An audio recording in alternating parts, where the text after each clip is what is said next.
When Metal Gear Solid was released on the PlayStation 1, it was as close to perfection as any game could hope to be. It's also the game which is constantly put forward for the argument of whether games can be art. When making games, Hideo Kojima uses the same creative process Stanley Kubrick used to make movies. There is no ivory tower for creativity. It's a misconception to think that artists don't derive their concepts and ideas from the world we live in. From where else could they?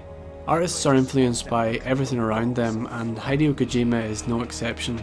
Hideo is a magpie. He sees something he likes, collects it, and uses it for whatever project he's working on. Pablo Picasso said, "Good artists copy, great artists steal." And Hideo Kojima is a great artist. The quote from Picasso is a little misleading. I should clarify that there is a difference between influence and plagiarism. That difference is adaptation, creating something new from something old. The important thing is that the new creation isn't a carbon copy. The reason I use the quote from Picasso is to illustrate how everything is up for grabs. There's nothing wrong with borrowing from other sources. I must admit I was a little shocked when I played Metal Gear Solid 1, and I find there were similarities between the main character and Snake Plissken from Escape from LA and Escape from New York. What do you have to say, Plissken? Call me Snake. As a kid I thought, can they do that? It wasn't until I played Metal Gear Solid 2 that I was 100% certain that Snake's character was indeed lifted from the Escape movies. My name is Plissken. My name's Plissken. Not only the character was lifted, but the general intro to the entire movie was lifted. In the movie, Snake Plissken's mission is an infiltration and hostage rescue mission. Even visually, Escape from LA and Metal Gear Solid are similar. And both feature a one-man submersible sub to access the enemy base. Escape from LA is just one of the many influences on Hideo Kojima when he was making Metal Gear Solid 1.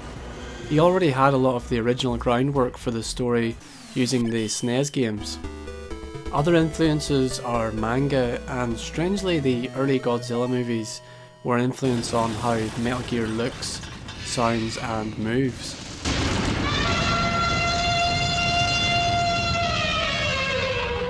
So why am I talking about these influences? Konami recently fired Hideo, and from what I can understand, Konami believe that anyone can make a Metal Gear Solid game. If you're wondering why we haven't seen a good Silent Hill game in a long time, it's because Konami constantly shift the director, so each game is completely different to the last and there is no consistency. This is also why we've seen the Metal Gear Solid Revengeance game. Konami decided to let a young up and coming director work on it, and a completely new team of programmers. The final result was an unmemorable failure of a game. There's no question that another director could make a good stealth game with the same talented team that worked on some of the Metal Gear Solid games, but it wouldn't be like the Metal Gear Solid games that Hideo produced. Art isn't like math or science. Albert Einstein is widely regarded as the scientist who discovered the equation E = mc squared. However, there was already a mass energy equivalence equation discovered by Joseph John Thomas and Friedrich Hasnerol. Einstein was just smart enough to summarise the equations and publish his theory of relativity. Science and math answers are just waiting to be discovered, so if Einstein hadn't been born, someone else would have discovered the theory of relativity. On the contrary, if Vincent van Gogh had never been born, no one else would have painted Starry Night. And if Hideo Kojima was never born, no one else could have created the Metal Gear Solid games. Other directors would make good stealth games, but no one else would have the unique influences and ideas that Hideo Kojima would have. Konami are treating the Metal Gear games as if it's just some kind of formula that you have to get right, and now that the formula's in place, they don't need Hideo anymore. Well, I've got some news for you, Konami. Creativity is the one thing that cannot be mass produced. I first played Metal Gear Solid at my friend's house.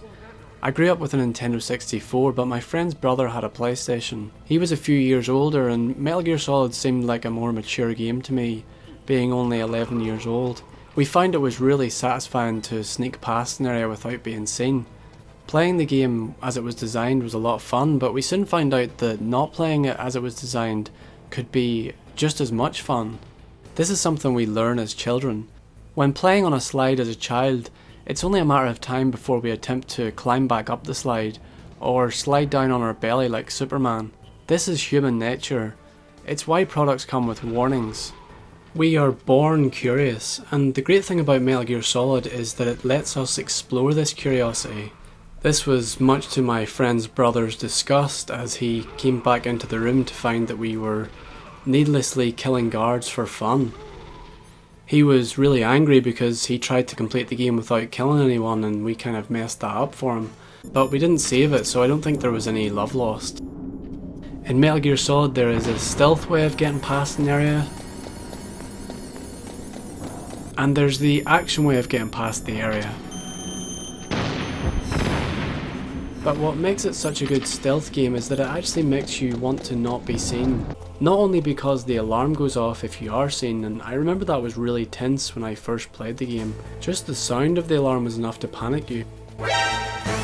And then it was always hectic trying to get away from the guards. So you learn very quickly to try not to be seen and try not to set off the alarm. And also, once you complete the game, you get a higher score if you don't kill the enemies and you don't set off too many alarms. Which is why my friend's brother was so annoyed that we were playing the game quite recklessly. Growing up in Northern Ireland, I had never heard of the Cold War. When Snake talked about Zanzibar, I assumed Zanzibar must have been part of Russia, and somewhere cold. Why else would it be called the Cold War? At the time I had no idea Cuba was even involved in the Cold War, and I didn't know anything about the Cuban Missile Crisis until I was much older. If you thought that was ignorant, when the Colonel talked about the Gulf War, I thought it was... never mind. The point I'm trying to make is that when I first played Metal Gear Solid, I was very young and naive, and I was still learning about world politics and history. I hadn't encountered a story quite as complex. That's not to say that there hadn't been a story as complex as Metal Gear Solid, but I was 11 years old, so there wasn't one to me.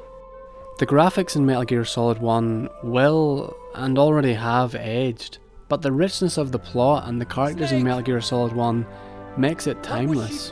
The game asks a lot of questions. What am I fighting for? What are you fighting for?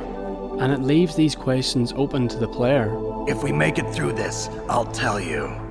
Instead of Snake answering the question right away, this leaves the player a chance to ponder the question and to come up with an answer themselves before they hear what Snake has to say.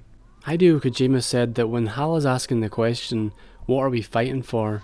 What he's really asking is, what are we living for? As a child playing this game, I was faced with moral and ethical questions and choices. Should I let a certain character I met die? This is a choice you must make, and you must finish the game with the consequence of your choice. Saving the character causes you physical pain. The button tap and torture scene is really painful on your arm, but it gives you the option to submit at any time. When I first played this as a kid, I really did get a sore arm, so I submitted. I just couldn't actually do this part. And by doing this, you're haunted for the rest of the game with your choice. Rarely do you see moral choices like this in games. Morals and ethics also come up when you're confronting the game's bosses. Revolver Ocelot, Psycho Mantis, Grey Fox and Sniper Wolf. These are some of the most memorable bosses, not only in a Metal Gear Solid game, but in any game I've ever played. I don't want to get into any spoilers, but all of the bosses have really good backstories, and upon defeating each of the bosses you get to learn about how they got to where they are today, which really brings so much depth to the game. I'll never forget Psycho Mantis' dying words. I thought the idea of being able to read people's mind was the best superpower you could have, and that was until I heard what Psycho Mantis had to say about his unique gift. Again, I don't want to give any spoilers away, so I'll leave that for you to discover. I have hinted at Metal Gear Solid's status as a piece of artwork in this video, and I intended to spend some time talking about that. Unfortunately, that would have made this video a little bit too long, so I decided to build that into a podcast episode, and you can watch that by clicking on the little information button above. I hope to upload a video of each of the Metal Gear Solid games and show you what has changed over the different games. The next in the series is Metal Gear Solid 2 Sons of Liberty. When each of the videos become available, you can click on them to watch them. Why not subscribe now so you don't miss the next video?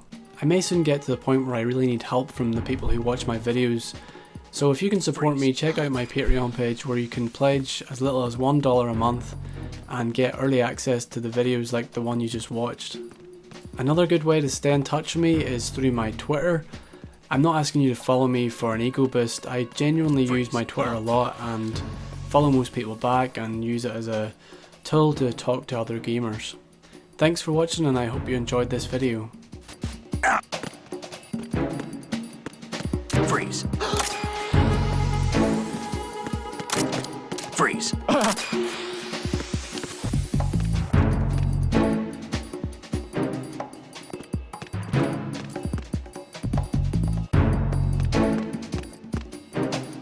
are you late with your status report?